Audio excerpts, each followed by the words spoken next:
By her recent work, Jennifer Burney would appear to be an agricultural ecologist, but she is not the kind you meet every day.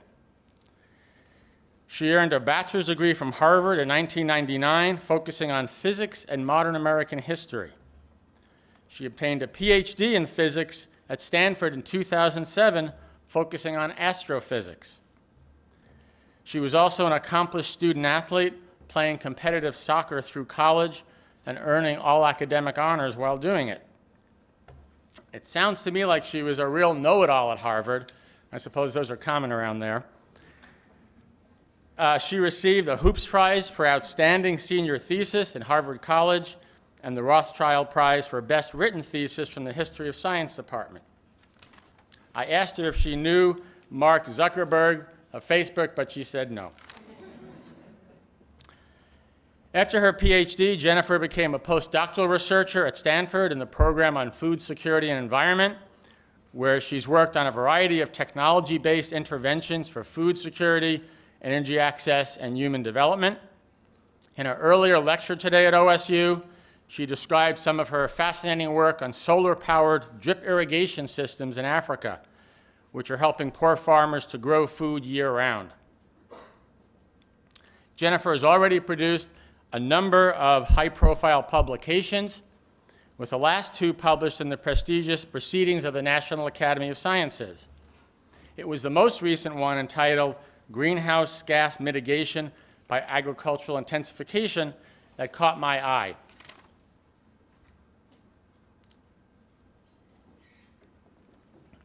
Today, industrial agriculture seems to be everyone's punching bag, and slow food and softer forms of agriculture are the rage, at least for those who can afford them.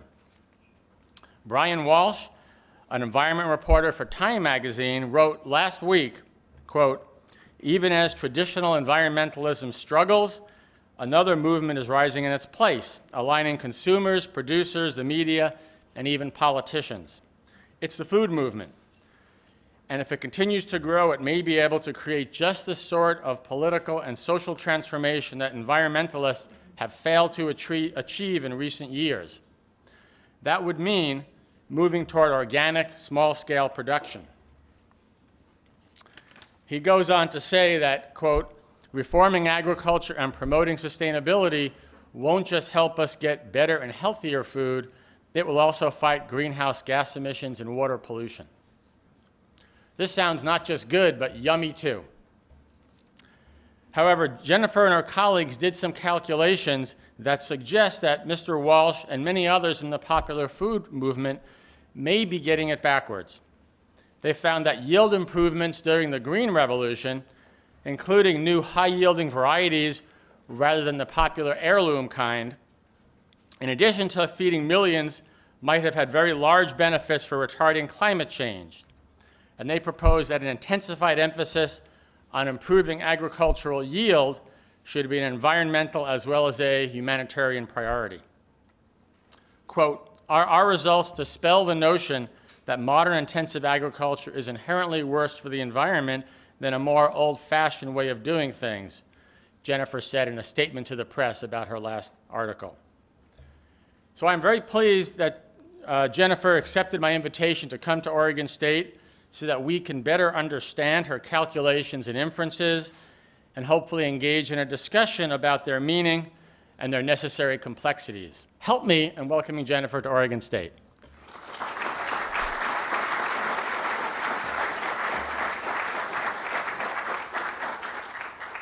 Good evening to you all. Thanks, Steve, for that introduction. I'm still blushing from it. It's a distinct pleasure to be here tonight.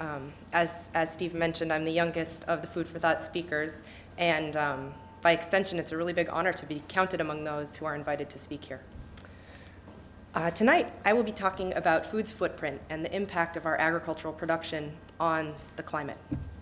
The backdrop for this research, and really all of my research, is twofold. On the one hand, we live in a world where nearly 15% of people do not have enough to eat on a daily basis. Here, I show you a map of the 2010 Global Hunger Index. The Global Hunger Index is a composite for a given country that includes the percent of the population that is undernourished, the percent of that nation's children who are underweight, and the child mortality rate. As you can see, there's a large swath of the globe living in very alarming nutritional circumstances, and this issue has been incredibly persistent over the past few decades. On the other hand, we also live in a world whose climate is changing, and where our daily activities and decisions are adding up to have large climate impacts. Here I show you what is called the Keeling curve, after the scientist who first started these measurements. This graph shows atmospheric carbon dioxide concentrations over the past half century, steadily rising to levels that are becoming alarming from an impact perspective. Like hunger, this issue of emissions really isn't a transient problem anymore. And of course, the reality is that our ability to feed ourselves and our impact on climate are deeply intertwined, both because agriculture and its related activities are major sources of emissions, and because climate change is having, and is expected to have, significant negative impacts on agricultural production. This is a potentially bad feedback loop. So let me speak for a moment about both sides of this cycle here. When we think about global emissions that affect climate, there are three main greenhouse gases, or GHGs for short: carbon dioxide, methane, and nitrous oxide, as shown here in this plot. This shows, again, the concentrations of these three gases. You'll notice that methane and nitrous oxide concentrations are rising in a manner similar to carbon dioxide. Each of these gases has a different global warming potential. It acts differently in the atmosphere. So to be able to talk about them together, what we typically do is convert them all to carbon equivalent units. To do this, we take the quantity of whatever gas we're talking about, multiply it by its individual global warming potential, that's the abbreviated GWP over on the right, and then multiply it by 12/44, the ratio of carbon and carbon dioxide. Typically here, the quantities we will talk about are gigatons of carbon, billion metric tons, or million metric tons, which is also called a teragram. So just a note on the units that I'll be using.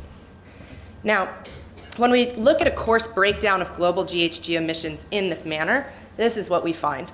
Notice that the time scale in this plot gets compressed over to the right-hand side. So it's decadal, and then it gets compressed over on the right.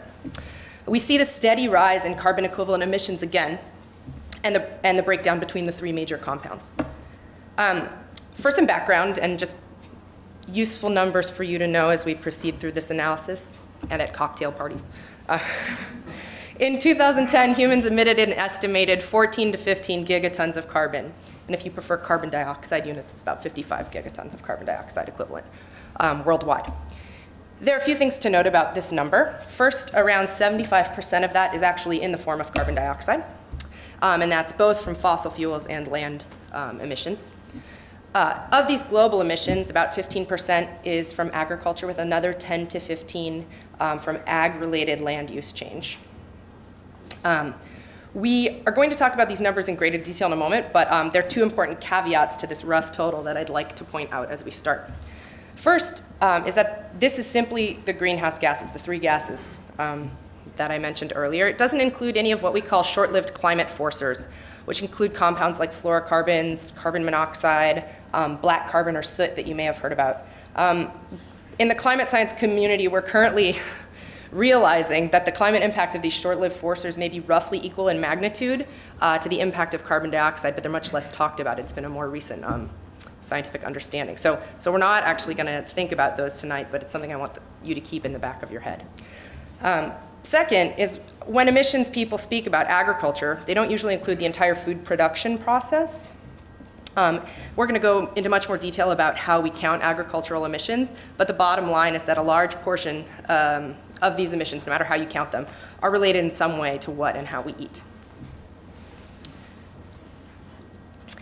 Now again, I'm not going to be focusing on this tonight, but I do want to say a word about the right-hand side of this cycle, which is the impact of climate change on agriculture.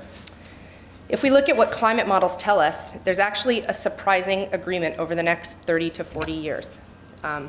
This is a plot of the predicted temperature changes over time for a few different models, ranging from business as usual, which is the red line, to a more aggressive emissions cutting scenario, which is the blue line. And these are from the IPCC Fourth Assessment Report in 2007. The orange line is what we would have expected if we just cut emissions entirely in 2000. So, this sort of zero emission, constant commitment is what it's called, scenario. And what I'd like to point out is that across these very different scenarios, the red, green, and blue, there's a strong agreement that out to 2040, 2050, out to mid-century, all of them expect a 1 degree Celsius warming. So this is largely due to the carbon dioxide we've already emitted, and this is warming that's largely dialed in because of it. So no matter what happens, we're looking towards about 1 degree of warming by mid-century. And unfortunately, that 1 degree is likely to have profound negative impacts on crop yields. Very briefly, this is a map from a study by my colleague and friend, David Lobel, and his colleagues showing predicted yield changes across climate models out to 2030. That's a little bit crowded, but in some of these regions, there will likely be some dramatic losses unless there's significant adaptation. So maize in southern Africa, you can see this bar is way to the left of 0. Rice in Southeast Asia, wheat in South Asia, some very important crops are likely to suffer. So when thinking about this cycle, then, we really face a grand challenge. And that is how to end hunger without destroying the environment in the process, or, if you want to state it conversely from the environmental side, how do we meet climate constraints without starving people? As a physical scientist, I really look at this grand challenge as an interesting design problem in some ways. It's like a giant optimization under climate, nutrition, economic, and political constraints. And on the other hand, there's a ton of room for really transformative technological breakthrough that could fundamentally change those optimization constraints. So today I'm going to walk you through the world food system and introduce you to the framework for thinking about the climate impacts of food production. I'll present some research that I've done on the climate impacts of agricultural intensification, and I'll try to bring some quantitative rigor to this very important question that we all care about, which is how do we do food sustainably? I know a lot of us are probably more used to thinking about food from a local perspective. Perhaps you belong to a CSA or a food co-op. But today I want to push everyone here to remember that food security is really a global goal. And I hope that along the way, we can bring, in our discussion tonight, some nuance to what's often a very polarizing and dogmatic discussion about agricultural production technologies. Okay, so when we think about the world food system, there is a complicated web of forces at play. My colleague Roz Naylor presents this web as follows. I think it's a very useful framework. On the demand side of food production, we of course have population, which is expected to peak at around 9 billion people at mid-century. We have rising incomes worldwide, which lead to changing diet preferences, including increased meat and dairy consumption. And of course, we have, particularly since the mandate in 2005, the impact of biofuels. Crops that were previously only used for food and feed are now leaving the food system entirely to help meet fuel demands. On the supply side, we of course have weather fluctuations. The 2007-2008 spike in world food prices came on the back of a big drought in Australia that devastated the wheat harvest there. And the same thing is currently happening now with the drought in Russia and elsewhere. We have disease, and then we also get substitution effects on a year-to-year basis. As prices for one crop rise, farmers often switch into production of that crop, driving up the price of what they used to be producing as well as the overall supply goes down. Now, food supply and demand are mediated by some important forces as well. The exchange rate, the price of oil, and speculation in commodities markets have all played an important role in the large price volatility of the past few years. Overlaying this whole map and affecting each of these areas, of course, are climate change and policy. One thing we see frequently is that as soon as there's a supply shock in a given crop in a given country, like with Russia this year, that country will often ban exports of that crop for domestic food security reasons.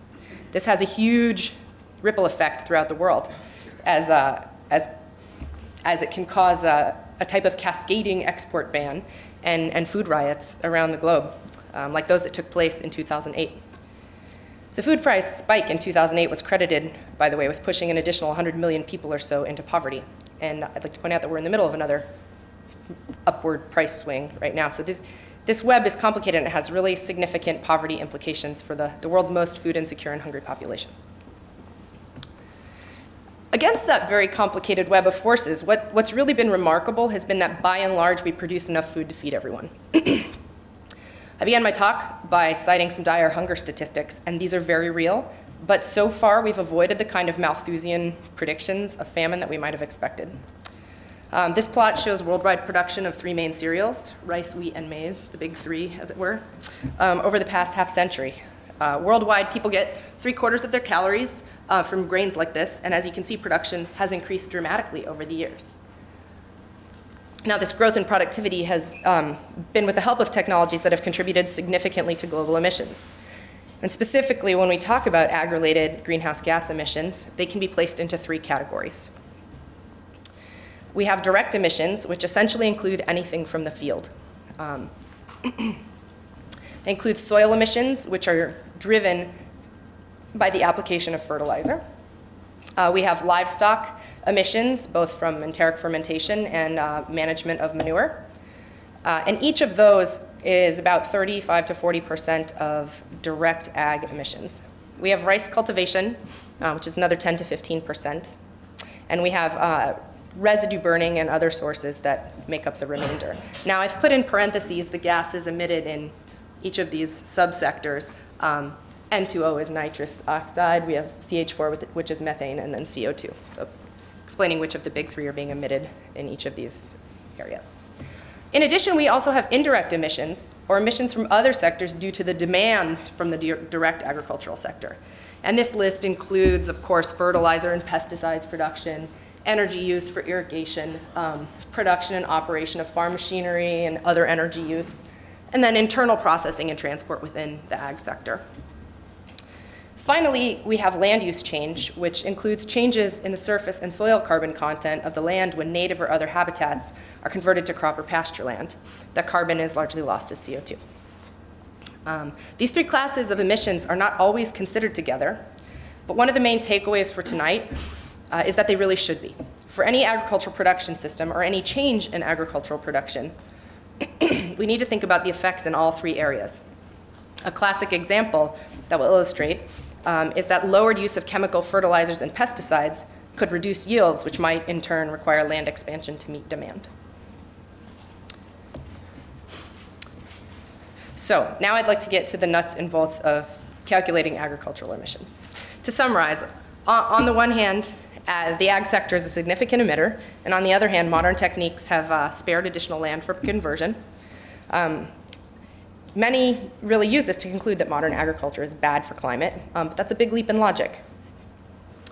So to assess this, what I'm going to do is show you how we calculate historical emissions due to agriculture over the past half century, and we're going to compare this to reasonable alternative scenarios of what might have happened without that intensification. What we'd like to do is quantify this historical impact of intensification against some likely alternatives moving forward into the future, and really contextualize the potential for mitigation of climate change in the agricultural sector. This is the work that Steve mentioned earlier that was published this year. Most important, I'm interested in bringing agriculture to the table in climate change negotiations. Until recently, it really seemed like ag wasn't even mentioned in emissions discussions, and perhaps this simply because the global climate community has been focused on carbon dioxide emissions and increased fossil fuel use. The most obvious targets for mitigation cuts have been the energy, transportation, and industrial sectors, including buildings, which are responsible for a majority of emissions. This figure shows estimated costs on the on the horizontal axis, and total mitigation potential per year in gigatons of carbon that might be averted per year in each sector, indicated by the different colors. As you can see, lots of intelligent people out there, this is from the IPCC report, lots of intelligent people think that there are important gains to be made in the agriculture and forestry sectors, and we wanted to quantify them. So let's crunch some numbers. The actual history of agriculture since 1960 looks something like this. If I could summarize it in a few graphs, this will be it. Population and food production have more than doubled. So on the left, we have population over the time period, and on the right, we have crop production. It's all lumped together, gigatons of crop over the years. And the truth is that most of these gains were from improvements in yield, not in land expansion. So on the left, broken down by crop type, we have the change in yield relative to 1961 over time, and we can see this sort of steady march of yields. And then on the right, we have the crop area change since 1961 for each of these different types of crops. Now, in this plot over on the right, the numbers to the right of the lines give the total area dedicated to that crop. As you can see, this red line is cereals.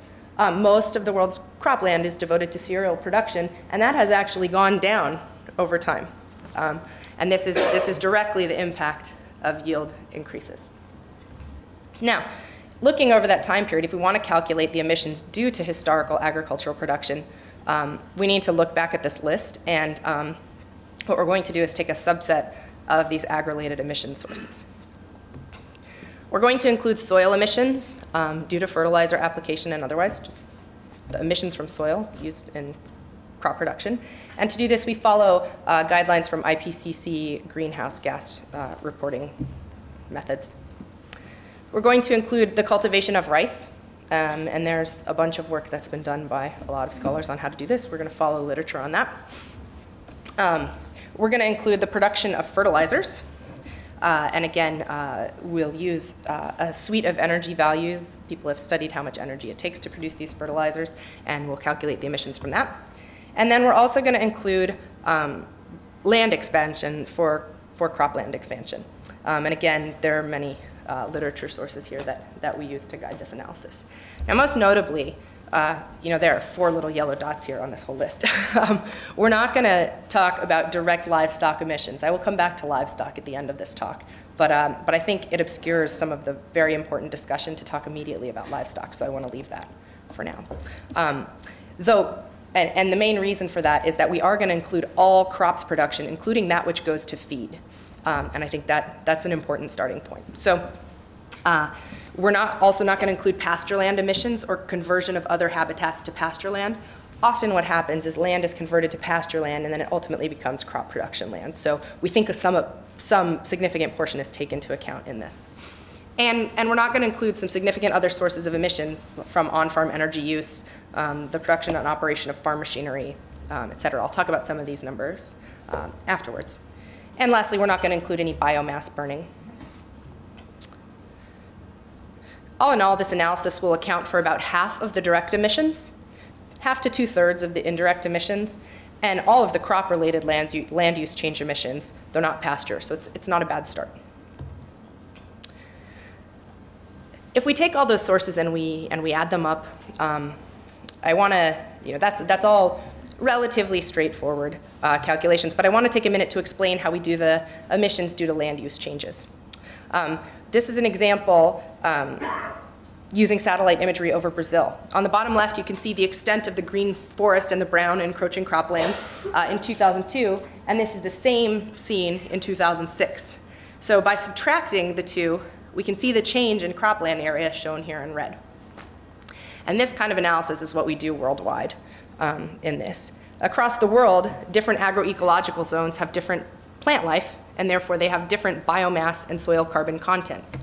Here I show you a map and some values from inventories others have done. So what we do is we look at cropland over the period of study from 1961 to 2005, and we say, where was it? What biomes did it expand to? We assume that whenever a native habitat is converted to cropland, all carbon from the biomass is lost. So the plant life is replaced, right, with crops. So we lose the biomass carbon, and that's converted to carbon dioxide in a 1-year time frame. This is based on the IPCC greenhouse gas reporting guidelines. The new carbon value for the land is the average carbon content of the crop planted. So it's the average year-round value of how much crop is there. And we do this by crop group on a year-by-year basis. We also assume that land conversion results in loss of some fraction of soil carbon. If land is taken out of crop production and allowed to return to native habitat, which has happened in some areas, we assume that it recovers its carbon stock over 20 years. This is a little bit optimistic for forested areas, but we're trying to make a tough estimate on how much ag intensification could have gained us. So, when we put all of this together, this is what we have for historical crops-related greenhouse gas emissions. This shows the 5-year averages over the time period since 1961 for the 4 major components that we included. What we see really is that the land use change term, this red, dominates the agricultural emissions over time. This scale is logarithmic on the vertical axis, so the red is actually much, much bigger than the others. And if you prefer to see it in numbers, the values for 2005 are in this chart over to the right. In terms of gigatons of carbon equivalent emissions, the land use change is by far the biggest component. It's almost 70% of total emissions. Rice cultivation, 9%. Fertilizer production, the emissions due to fertilizer production, 6%. And then soils emissions, driven by application of this fertilizer, makes up the remainder. Now, these numbers are large, especially given what I started with about the history of modern agriculture, which is that we know that most of the production increases came through intensification. So we'd like to put these large numbers in perspective. How bad could it have been otherwise? And to do this, we really have to play a what-if game. We need to compare what really happened with a counterfactual. So bear with me, because here's the cartoon economics version of what we need to do. We want to know what the world might have looked like in 2005 with no yield gains after 1961. Now, if we look at a supply and demand curve, we have price on the vertical axis and quantity on the horizontal axis. And we know that in 1961, we had a certain demand and a certain supply for crops. The supply curve represents production at the extensive margin, meaning supply can be increased or changed by changing the total land area in production. So you could produce more, but this represents doing it by expanding cropland. Now, in the real world, over time, new technology shifted the supply curve. And both population growth and increased per capita consumption shifted the demand curve. People started to eat more, their preferences changed, overall demand went up. The result of all of this is that food production more than doubled, as we talked about earlier, and real food prices fell by about 40%. Now, we want to know what would have happened in the absence of improved yields, but it's clearly very tricky to know what would have happened to this demand curve, or what exactly this alternative reality would have been like. So, given this difficulty of pinpointing demand, we do what scientists do when they can't know the real answer, which is to bracket it with high and low bounds. For the high bound, let's take these supply and demand curves again.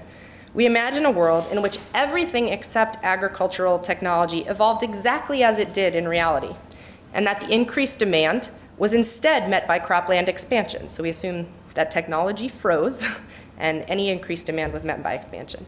This is very unrealistic because it ignores the connectivity of the different sectors, but it's therefore a very good high bound. It's unrealistically high.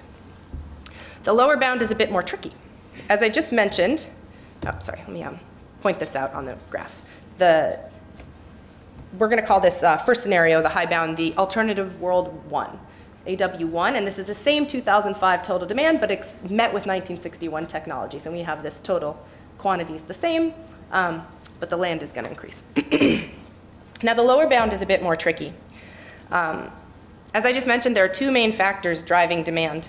There are population size, overall increase in number of people needing food, and the per capita consumption patterns, which include changing dietary consumption to meat, which requires greater crop input, things like that, and biofuels.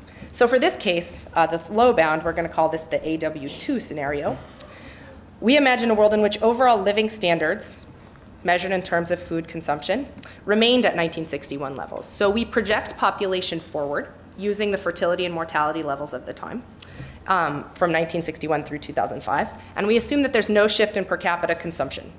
Again, the increased demand here, driven entirely by population growth rather than preference shift or new demand, is met by cropland expansion. Now, you could imagine a more dire alternate reality, which is that the lack of increased production meant that per capita consumption went down and people starved, or there were more dire human consequences. We're not going to do that here simply because we'd like to think that maybe the world would have assumed that people survived and done what needed to be done to make that happen. But I do want to acknowledge that that possibility is there. So in summary, here's what the important variables look like for the real world, RW here, and for the two scenarios. Remember, AW1 is the high bound, AW2 is the low bound. So we have yield, which stays constant in the two alternate world scenarios, but goes up in the real world. We have crop area, which goes up just a little in the real world, but goes up dramatically in the two alternate world scenarios, about twice as much in the high bound as the low bound. We have fertilizer use, which stays at a constant rate in the alternate world scenario, so it increases a little bit, but just proportionally with the increase in land area. In the real world, it went up dramatically. And then we have population, which I'll say something about right now. I'm sorry that this is cut off. This is just explaining, again, what the 3 scenarios are, so that what's cut off is the AW2 scenario. Yeah, I want to take a moment to talk about the population curve. There's a common idea thrown around, bandied about, that the Green Revolution somehow enabled and fueled a population boom, and is sort of the root of our current population pressure. But it turns out that that's entirely false, and it's a myth that really should be dispelled. On the left here, I show a cartoon plot of what's called the demographic transition. And what we see all over, from the village level to the national level, is that as a community develops or as a society develops, first the death rate drops as people are healthier and live longer. And then this is really shortly followed by a decline in fertility as the people no longer are, I guess in a sense, needing to replace at a high mortality rate, so the fertility rate closely follows. And this is, population growth stabilizes, and this is called the demographic transition. And it's been really robustly shown that this fertility decline happens pretty immediately after the mortality decline. So this comes into play for the AW2 scenario where we project the population forward. We took 1950s fertility and mortality rates and projected them to 2005. And what you see here is that the resulting population in 2000 in this alternate calculation is almost exactly the same as it was in reality. The structure would have been quite different. It would have been a little bit of a younger population and distributed differently around the globe. But the total is quite similar. So this is an important side takeaway of all of this, that some of these population effects that we talk about, it's certainly real that population-based demand is going up, but it's wrong to sort of attribute some of the things that are attributed to this. All right, so, and if we put all this together, all those different emissions calculations, this is what we get for the 3 scenarios. So this plot on the left is the one you saw earlier, historical emissions, RW for the real world. The one in the middle is for the high bound scenario, the AW1 scenario, and the one on the right is for the lower bound AW2 scenario. And really the takeaway is if you look at the far right of both of those plots, they're higher than in the real world. So emissions in both of these alternate world scenarios would have been higher. It's a little bit perhaps more easy to see on a cumulative version. So this is cumulative emissions in these scenarios over time. And what we see is that while agriculture in the real world is a big emitter, it really could have been a lot worse. We see that compared to these alternate realities, there's been savings of 161 gigatons of carbon over the AW1 scenario and 86 gigatons of carbon over the AW2 scenario. And that corresponds to 3.6 gigatons per year for the high bound and 1.9 for the low bound. Now, the number that I asked you kind of to think about earlier was that there are 14 to 15 gigatons per year emitted now. So these are really significant numbers. For reference, there have been about 478 gigatons total emitted by humans since industrialization. So we're talking about significant portions. This could have been a lot higher without agricultural intensification. Now, to make some use out of these numbers, we'd like to put a dollar value to these carbon savings so we can evaluate the investment in yield technologies in comparison with some of these other mitigation possibilities that get talked about. Now, to do that, we make a few assumptions. We assume that yield gains over the past half century were proportional to investment in agricultural research and development. So people at field stations all over the country, all over the world, working on improving yields. There have been a lot of studies investigating what types of factors played the biggest role in this productivity boom of the Green Revolution. And they all agree that roughly a third of the improved productivity can be attributed each to improved seeds or improved yielding varieties, 1/3 to irrigation, and 1/3 to fertilizer. It's hard to pinpoint numbers for irrigation and fertilizer since these are industries. However, we have some rough ideas. Yield, however, is a little bit easier because these investment data exist. So we take the total investments in agriculture R&D over time, shown here in this plot on the left, and we assume that about 70% of that was directly related to producing improved varieties. This comes from studies that have been done asking this question. And then we assume that about 1/3 of those emission savings that we calculated before between the real world and the alternate world scenarios can be attributed to those investments in yield technologies. The other 1/3 would be maybe to irrigation and the final 1/3 to fertilizer. So we're just going to look at 1/3 of it. We put all of that together to get a price for the total emissions mitigated, and here are the results. This is the plot that I showed you earlier with the cost per ton of carbon and the total amount of carbon emissions mitigated across these various sectors.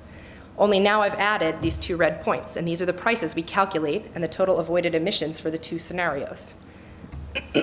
So looking at these, one's about $14, $15 per ton, one's $28, $29 per ton. And again, it was 1.9 gigatons per year for the low bound and about 3.6 per year for the high bound. Some error bars based on uncertainties in cropland carbon content, things like this. Now, this is a bit of apples and oranges because this is the savings due to historical investments in yield, and we're plotting it on the same graph as these sort of future mitigation options. So one's looking backward, one's looking forward. But it's telling nonetheless, especially because future expansion of cropland would likely be into very carbon-rich areas like the tropics, tropical forests. And furthermore, we see that population in the alternate world scenarios, like while it was the same at 2000, it would have diverged more. So these impacts are likely even more valuable now than we realize. So in summary, we find that modern agricultural techniques, on balance, are better for climate than lower yielding alternatives, and that these investments in yields have historically been a bargain from a climate perspective. But I'm not going to let big ag off the hook entirely. This doesn't take into account other environmental impacts of high-yielding agriculture, and those really do need to be considered. However, I think they can be considered, and that we can and should work to achieve these high yields and to keep these high yields with fewer emissions, better soil management, input use efficiency, et cetera. And in short, this improved environmentally sensible intensification is the way to go. Now, I want to take a few seconds to say that given that, I'd like to push this discussion a tiny bit further before we open up our big community discussion. It's nice that yield spares emissions, or that yield has spared some emissions, but how can we really get down to a kind of net zero emission ag? How can we really push this down? And to start, I think there's some pretty basic management efforts and investments we could make in this framework. We need to preserve and sequester soil organic carbon in existing crop and pasture lands, and we could really think about if expansion has to take place, where should it take place? If we're rehabilitating degraded lands, that's perhaps a better option than expanding into virgin forests. We can think about boosting yields and really focusing some of this effort on important food security crops like millet and sorghum, cassava, yam, that are important in the developing world. We need to use water more efficiently and to get more crop per drop. There's a lot of technologies that contribute to this, like drip irrigation. And we also need to use other inputs, like fertilizers, more efficiently. This is a table from a paper that investigated nutrient balances in cropping systems around the world. And the punchline is at the bottom here. As you can see, there's a wide range from under-fertilized, sort of in Western Kenya, where there's a nitrogen deficit, to over-fertilized in North China. And the technology exists we have the technology to bring to bear to these problems to make sure we're doing a better job of maintaining proper nutrient balances. We didn't talk about on-farm energy use, but if you look at the energy used to produce different crops in the US, there's a wide range on a per acre basis over here on the left, and for the total crop production for the big crops. Given the energy that goes into producing fertilizers and pesticides and for pumping and tilling, any reduction or replacement efficiency in these areas will obviously help. To it, there's currently research on how we might do fossil fuel-free production of nitrogenous fertilizers using air and water as inputs, and I want to encourage big dreaming in this audience. Using renewable energy to drive the Haber-Bosch synthesis process. There's an uptick in on-farm renewable use for things like water pumping, solar-powered pump here, and things like hybrid combines and other machines are on the way. We could also see huge gains with better tillage practices worldwide. Others have estimated that we could offset almost all of crop emissions by reduced tillage. Now, those numbers have large uncertainties on them, but the point is that there's a potentially big impact. Instead of burning crop residues, we could make biochar with them. This form of carbon is really incredibly stable in the soil for 1,000 years and could be used to build up soil carbon stocks. The salt could also offset some of the other impacts of agricultural residue burning, which you'll remember we didn't include in our calculations, but is a major source of pollution and short-lived climate forcers, as well as greenhouse gases. We could reduce processing and transport energy that goes into turning crops into the forms of food we consume. Here I show you the breakdown of energy use in different food processing sectors per dollar of output of those sectors. I realize it's a little bit hard to read. Sorry about that. But as an example, these two columns here represent oil. It's fats and oils refining and blending, and soybean and other oilseed processing. So if you were going to think about your food's footprint, for every dollar of oil that you purchased or used, you'd need to add emissions from this much energy use on top of the crop production emissions themselves to have the full impact. This doesn't count your trip to the store, so unless you walk, you'd have to add that as well. We might reduce processing emissions with new technologies, and we could also do it by shifting our demands toward a higher percentage of less processed foods. This would likely have a lot of positive health co-benefits as well. Now, finally, we could reduce our consumption of meat and dairy in the developed world. I say in the developed world because livestock are a critically important source of calories in the world's poorest region. And again, I want to keep this focus global. But here in the US and similar places, we probably eat more than we should. This chart shows the breakdown of livestock emissions in 2004. This is on top of the crops production required to feed them. When you put these numbers on top of facts like half our corn is going to feeds, this starts to be quite significant. Now, I consider livestock to be grain processors, much like a flour mill or a breakfast cereal production, because I think, again, our overall crops production is really the basis of how to think about this problem. But like any other processor, livestock have a big environmental impact. The problem with livestock really is that unlike crops or other manufacturing processes, livestock emissions are really hard to drive down with technology. It's not like a renewable source of the energy or that you could replace. This is because the emissions are by and large properties of the animal's digestive systems. There's a lot of research going into ways to help animals process feeds better, but the very simple way to do this is really to simply cut back consumption and demand in the most wealthy parts of the world. And that brings me back to our map of the global food system.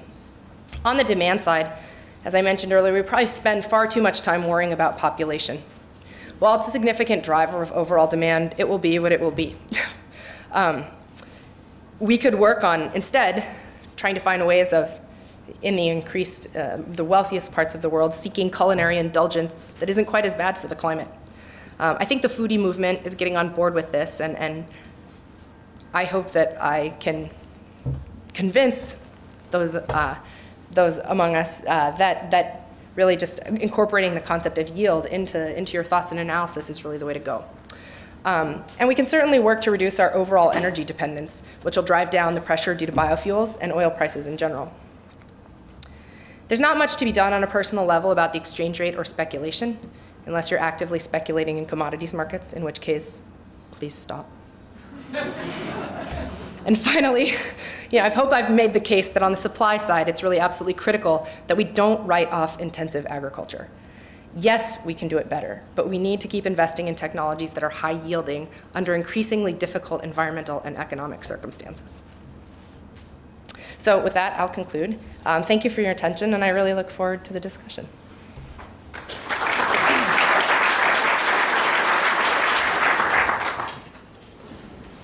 Anybody have a question for Jennifer?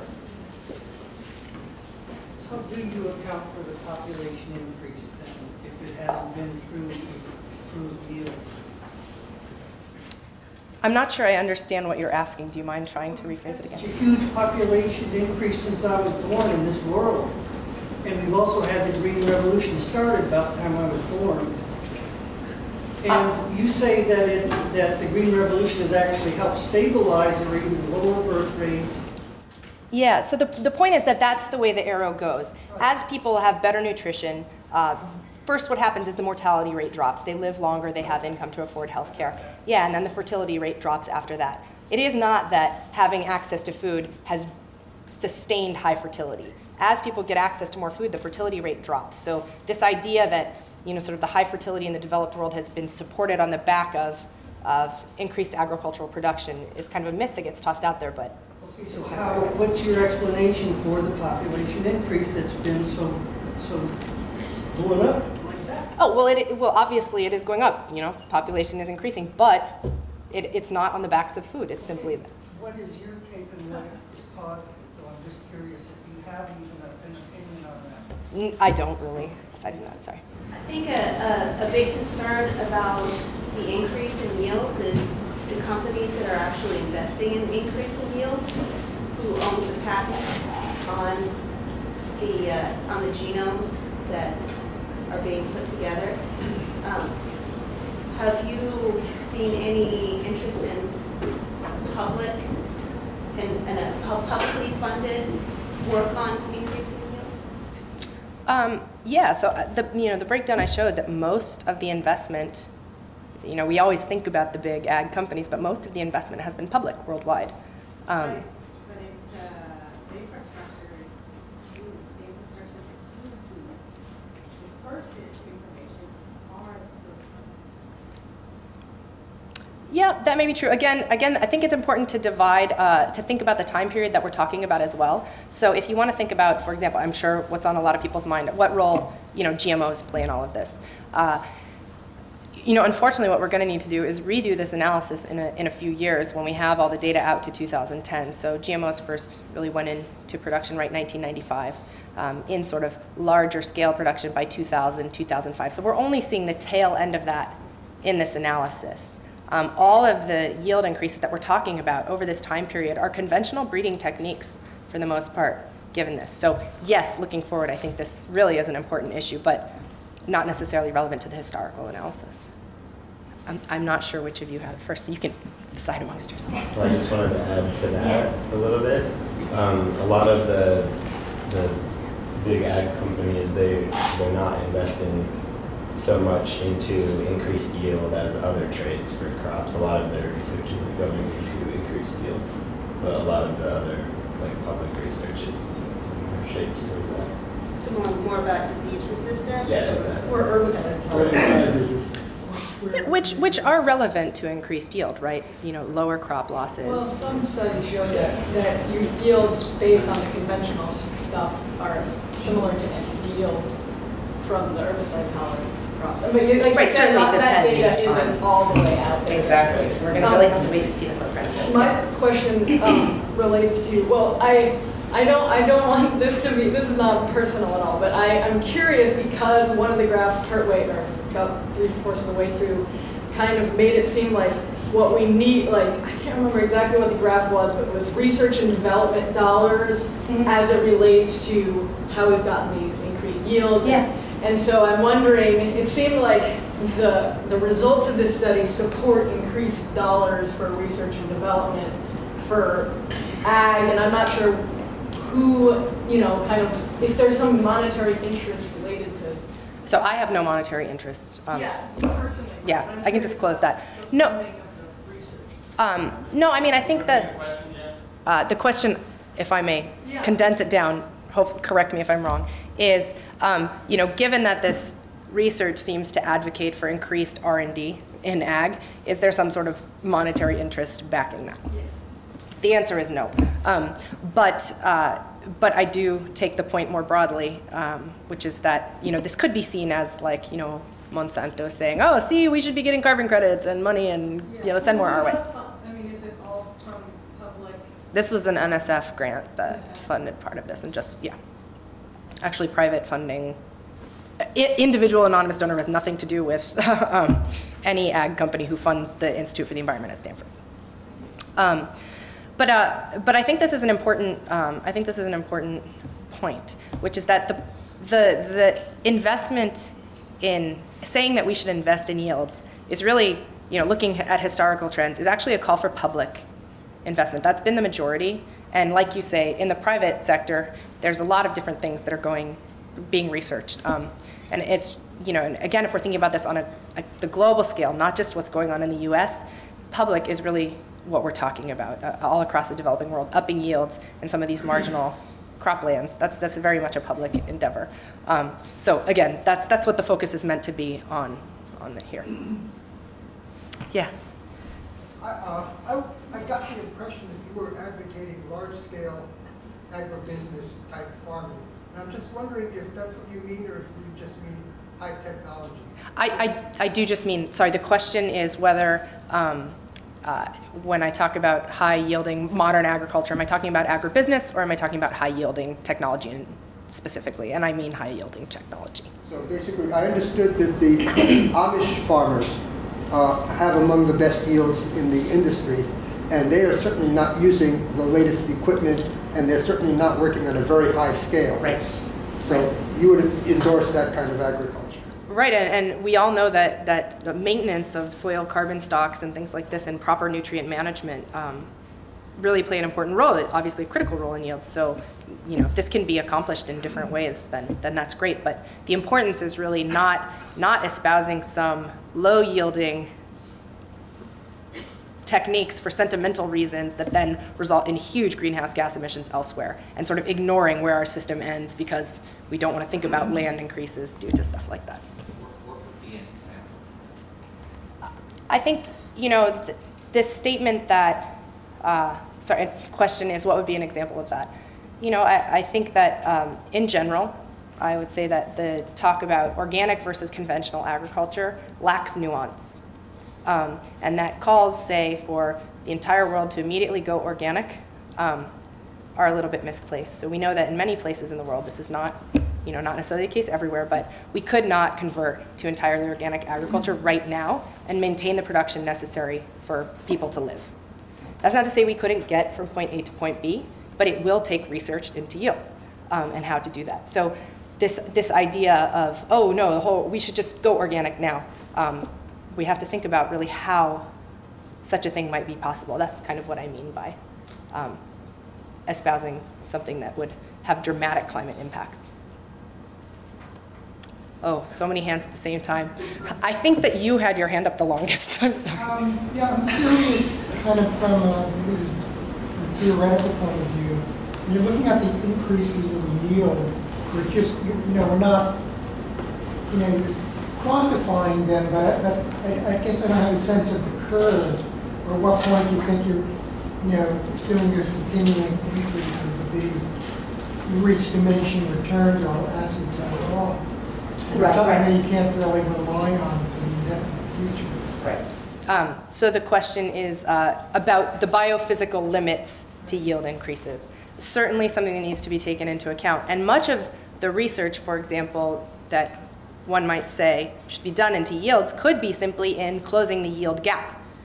Why is there this gap in the field between what we see and what we see in test plots at ag stations? You know, is it management? Is it something else? What's going on? So yes, yields are increasing. The rate of change is decreasing, and that's because there are biophysical limits to these things. But there's still a ton of work to be done because mostly worldwide, we're not even seeing the yields we should see given the technology that's being planted. Yes. So 2 points. One, it looks like in the introductory comments, it sounded like we have a comparison of modern, hippie, organic growing things versus high-tech green revolution. It looked like our presentation really was about between 1960s conventional farming and current conventional farming. And so I'm wondering if that's because in 1960 everything was kind of organic, and it's only after that we had all of the increasing in fertilizers and water use. So I'd be interested in comment about that.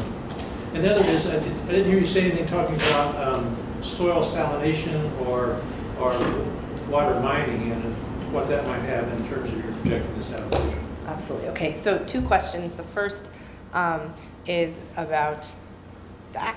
Refresh me again. I just want to repeat them for the audience. The data that you're always was conventional 1960s. Right. So what we're talking about here, it's not to say that in 1961 everything was organic. Also, organic is a term that means many, many things, right? Look at the different certifying agencies and what they include in their criteria. This is an umbrella term. But what we do mean is that, you know, in 1960, sort of as Green Revolution technology kicked in, it was much lower input, so much lower fertilizer applications, lower pesticides use. things like this. So it's not to say it was organic by some definition of organic, but low input and relatively low yield.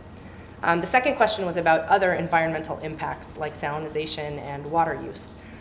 One of the caveats that I made at the beginning of this presentation that I think is incredibly important is that looking at all of this simply from an emissions perspective is not a complete picture, right? There are certainly other environmental impacts due to water use, pesticides use, things like this that are really worth considering. And ideally, an assessment would include kind of a multi-dimensional understanding of crop impacts. So I fully concur with the points you bring up. Yes, in the back. Would you consider GMOs as part of not being allowed in the organic? Some people, when they define organic, they do not allow GMOs into organic production. Would you consider GMOs as necessary to continue increasing crop yield? I personally, this is just me speaking as me, I think that we need to really consider GMO in a more nuanced light. This idea of just saying no GMO to me doesn't resonate because I think there are significant food security problems worldwide that could be helped by this kind of technology. There's a spectrum also when we talk about GMO, what that includes, and different environmental concerns that go with the spectrum of techniques and the spectrum of traits being bred and things like this. So, I would say broadly speaking that we really should consider this in a nuanced light about how we can meet global food security objectives in a sustainable way, where climate is one of those axes, but taking that into account. Yeah, taking that into account is one of the possible tools we have. I hope that answered your question. Yeah. One of the last slides you said, one of the last points is we can and should work to achieve high yields with fewer emissions. And so I'm wondering if in your thoughts or your recommendations from this research, could that include, the kind of agriculture that we're talking about, loosely defined as organic, where there is research out there that shows you can get similar yields because you showed really clearly that taking new cropland is bad into production, but taking the same cropland or, like you said, land that's degraded land, yeah. Degraded, and converting that to agriculture that does focus more on getting carbon into the soil, and that could be a way to because organic agriculture tends to build soils more than a high fertilizer type of agriculture. That could be a sort of an outlet for some of this money, some of this research and development money. Absolutely, absolutely. Just so the question is about whether I guess I would support organic agriculture if it were also high yielding through different mechanisms. And of course, Well, the question is more: is your research or the scientists you're working with in your recommendations? Like usually when you do research, you kind of there's a conclusion that helps guide policy or guide future research and stuff. Yeah. It seems to me that as an organic grower, it would be really helpful if universities and research, R&D, there's not as much money in that as there is in That's true. And That's so true. More money would be helpful for us to get higher yields. I completely agree. And I think that the conclusions that we draw from this are kind of a hybrid that make everybody uncomfortable, right? So yes, what would be best would be to take some of this technology that's been developed, through traditional breeding methods.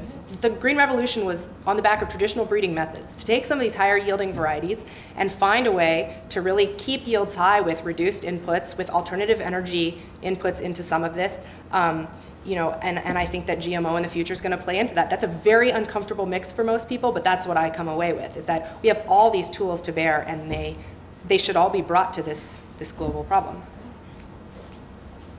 Yes, both of you actually. I have a question about waste, food waste. Yeah. You talked about how to reduce greenhouse gas emissions, but you didn't talk about, I've heard 30% from field to food plate, dinner plate. That seems like a place you could make an impact if you... Absolutely agree. I've heard numbers like 20 to 25% as well. So, and I think this is something that is potentially some low-hanging fruit, both in terms of quantifying it and then implementing some changes, better storage, better things like this to help. So is that in your recommendation? recommendations that she was talking about? You know, I would say, you know, off the cuff, yes. I couldn't give you any numbers about it though, and so as a physical scientist, I get really nervous when there are no numbers. So that's just me being a dork. But yeah, of course, you know, in principle, absolutely. Yeah. Back to the GM question. At the moment, it seems that the major application of genetic modification for crops is to enable the use of additional herbicides, basically the Roundup Ready stuff that Monsanto's selling everybody. What do you think about that as opposed to other approaches to control weeds and undesirable competition? Okay, I'm not sure if people heard the question or the statement in question were that most GMO activity seems to be associated with breeding pesticide resistance, so herbicide resistance, class of pesticides, I guess, but it's breeding herbicide resistance, so Roundup can be applied, things like this. Now, I'm going to give my answer, but I also want to recognize that I am in a crowd who knows far more about this than I do, so I'm going to defer to Steve after this to give his feedback on that. I would say that when we think about, for example, like Roundup Ready soybeans, soy in the U.S. is a very interesting crop. When you think about the energy required to produce soy, it's actually the lowest on a per acre basis of the major crops, and it's much, much lower than the others. And that's because like 8% of soy is irrigated in the U.S., so it's very low water requirement, or water draw on some level, and also most of it, because of Roundup Ready soybeans, is no-till.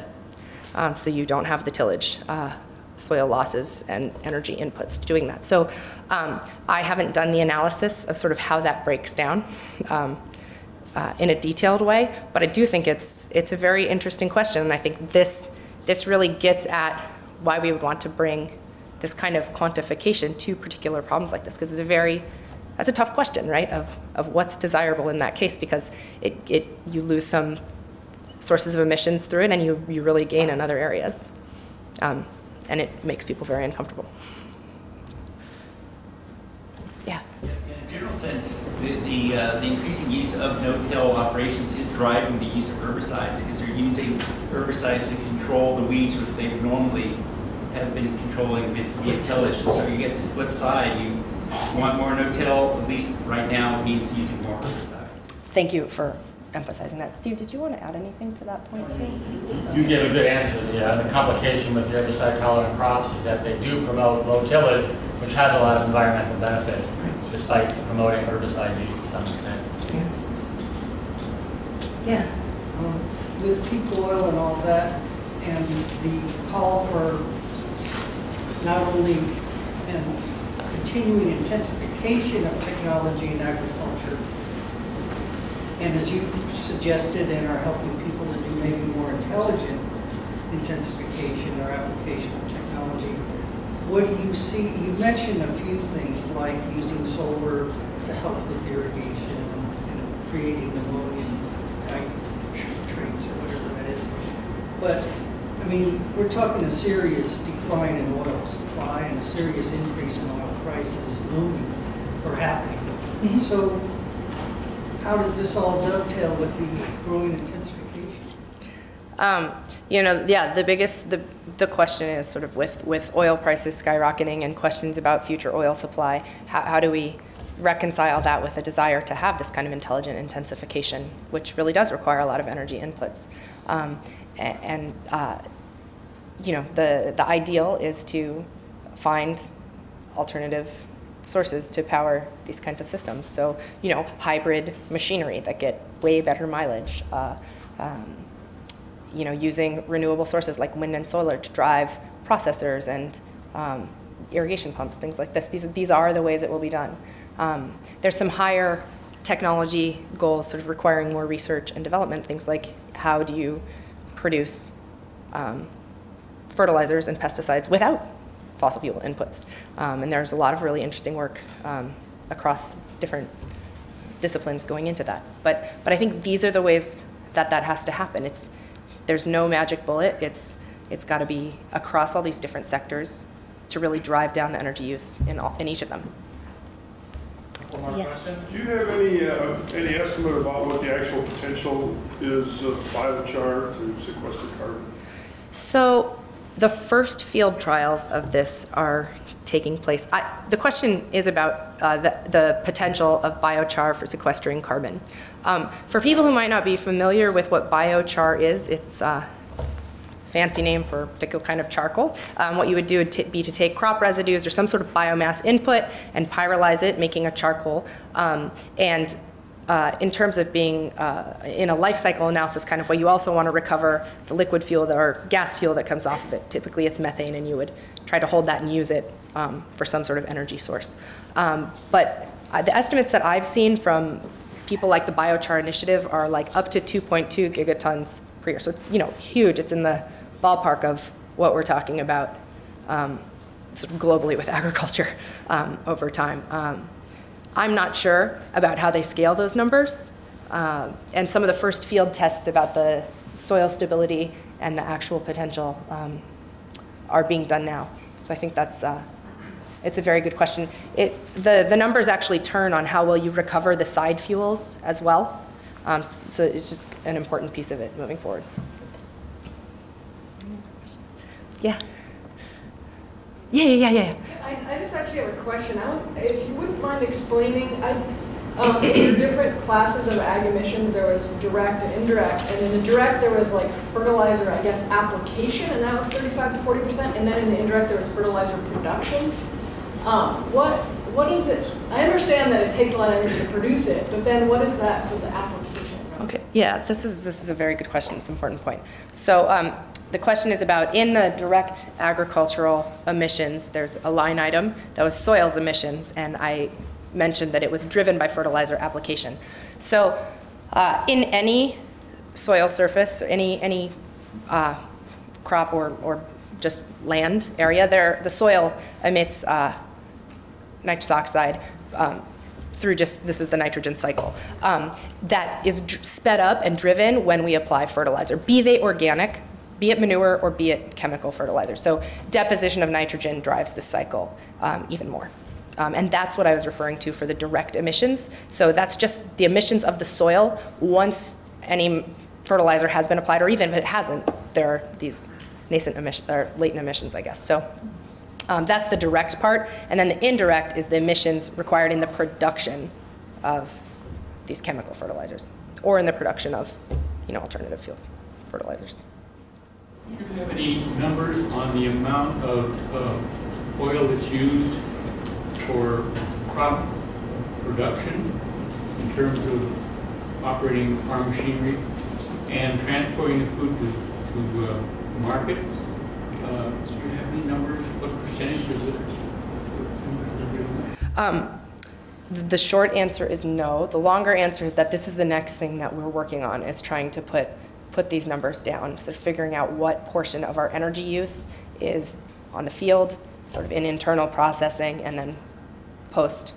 But no, I don't have a number for you. That I asked that question is because there's $365 billion of American money spent to buy oil from foreign sources, principally to drive automobiles, and that if one could get rid of that process through electrification, you then can completely solve your foreign oil demand requirement.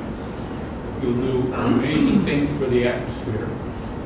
And I was just trying to get a feeling for what part of that, what that number is for agriculture. The interesting part of it is that there are some very major efforts going on right now to electrify transportation. And were we to do that, it would put us in great shape. And there are practical ways of doing it now. So that was the basis. I think it's a fantastic point. I mean, as is the case across sectors, reducing our dependence on oil has incredible co-benefits in the food sector. I wish I could give you a better number. Jennifer, if you were to come back to where I started with Ryan Walsh at Time Magazine, and the question of, is the food movement going to rescue the environmental movement? Is it sort of an answer, or is it the answer? Yes or no, or how do you think it can be more of the answer? What does it look like? Perhaps you could end my speculating on that or thinking about it. Yeah. Yeah, I absolutely think that a conscientious approach to what we eat and how is going to be the thing that reforms our global agricultural system and saves this. And that encompasses a lot of different techniques. I think I get branded as like a spokesman for big ag because I come in and say high yields are important. But if you are an organic farmer, you also care about your yields. You know, every single person in here really cares about high yields, and we need to maintain high yields for global food security. There are poor people around the world who really depend on high yields, and we need to figure out a way to make the system overall better. And I absolutely think that this kind of conscientiousness is what needs to be brought to bear. The only thing that I want to bring to this discussion is I want people who are thinking about this to really keep yield and this global perspective in mind.